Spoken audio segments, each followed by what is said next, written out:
Muslim merchants dominated trade in Southeast Asia as early as ninth century. However, the Islamic religion and teachings only began to spread in Southeast Asia around the 13th century. The presence of Muslim traders along the main trade route between Western Asia and the Far East are thought to have been responsible for the introduction of Islam in the ASEAN region. The first Muslim communities arose in northern Sumatra. However, Malacca was also an early stronghold of Islam, and it served as a starting point from which Islam was propagated along the trade routes in the region. To date, there are 266 million Muslims in the ASEAN region alone, while Indonesia and Malaysia are known to be Muslim countries, with 86% of Muslims residing in Indonesia and 8.3% in Malaysia. The Philippines and Thailand surprisingly holds the third and fourth place in the ranks, with 2.37% and 1.6% population of Muslim in the region respectively. Thailand is still predominantly a Buddhist country, with 93% or 65 million Thai practicing Buddhism. However, an estimated 4.2 million, or about 6% of the total Thai population, are Muslims, making Islam the second religion in Thailand. The influence of Islam in Thailand can be traced to roughly around the 13th century AD, at a time when Arab and Persian Muslims en route to China and East Asia, sailing directly from the Straits of Malacca, eventually settled in and set up businesses in Thailand, bringing their wives and raising their children up according to Islamic law. Meanwhile, in maritime Southeast Asia, Islam officially arrived in the Philippines at the province of Sulu, a small archipelago in the south of the country, in the 13th century, while some insists that it came even earlier with the rise of Arab traders in the 10th century. What was evident was that there were well-established sultanates in Sulu and Mindanao by 1450.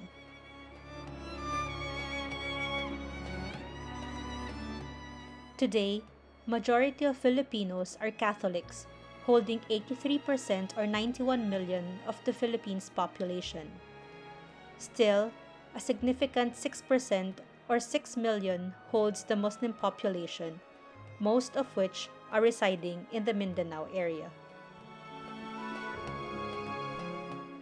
With the rise of Muslim population in the ASEAN region, it is no wonder that both the Philippines and Thailand put importance on creating a conducive environment for its Muslim population, making it easy to abide by the Islamic law. This has opened the door to an increase in Muslim tourism in the region, with the number of Muslim tourists growing from a mere 121 million to 156 million in just 4 years, while it is projected to rise as much as $220 billion in revenue in 2020. Muslim travelers are looking for Muslim-friendly amenities to cater to their needs, and particularly the Muslim millennials. One of which is the Islamic dietary law, more commonly termed as halal, which literally translates to permissible. Halal food pertains to the strict adherence to the Islamic form of slaughtering animals or poultry and food preparation, as well as prohibiting consumption of alcohol and pork. It is mentioned in a hadith that the prayer of a person is rejected by Allah if the food consumed is prohibited or haram. Because Muslim tourists are required by their faith to follow certain religious stipulations in their food consumption, all Muslims, to some extent, are culinary tourists. This is the reason why product developments and marketing efforts designed for and directed towards Muslim tourists are distinct from other forms of tourism. They are based on Islamic values and teachings. Naturally, the ASEAN region is inclined to take part of this growing industry, and as part of the ASEAN Economic Blueprint for 2025, tourism, and in particular gastronomic tourism, is encouraged to build a regional brand identity, and to which Thailand and the Philippines are actively participating.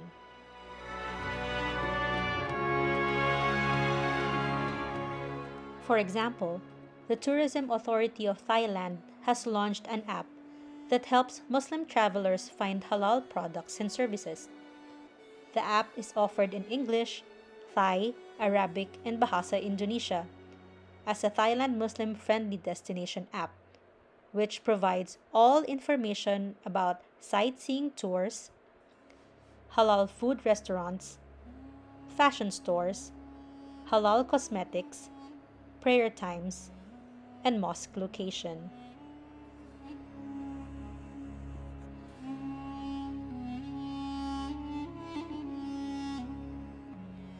The Thailand Gourmet Guide not only promotes halal food, but also introduces visitors to Thai ingredients in their menu, therefore promoting Thai culinary culture, lifestyle, ways of eating, and distinctive identities while adhering to the Islamic food law. The Thai government also launched marketing videos to encourage both Muslim travelers and possible investors to assure them of the country's strict compliance to manufacturing halal practices.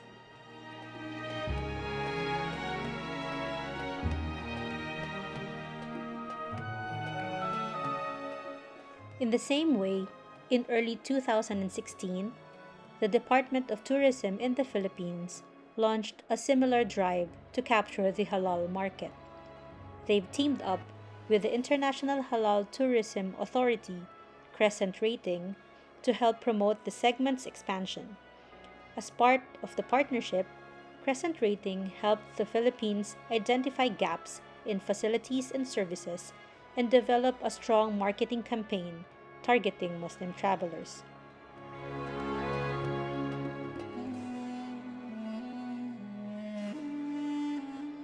Moreover, in a more recent and aggressive campaign, the Department of Tourism, in cooperation with BIMP Iaga, also launched the Halal Culinary Tourism, intending to attract even non-Muslims to try Mindanao's best halal certified food.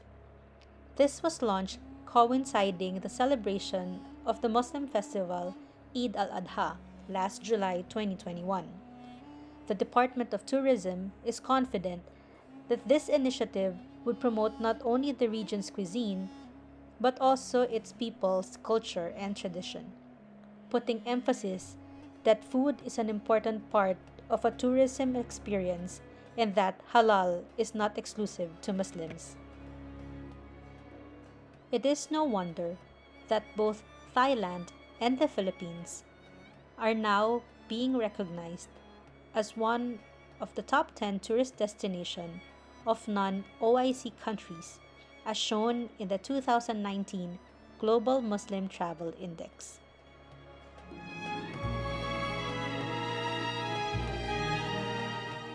For the past years, Muslim travels were limited within the OIC countries, primarily because for the first generation Muslims, their idea of holiday was visiting their family in the home country. Now that the new generation Muslims are well educated, digitally savvy, and have better paying jobs, this has positively changed. And for these travelers, the primary consideration for the destination is good quality halal food, which adheres to their faith.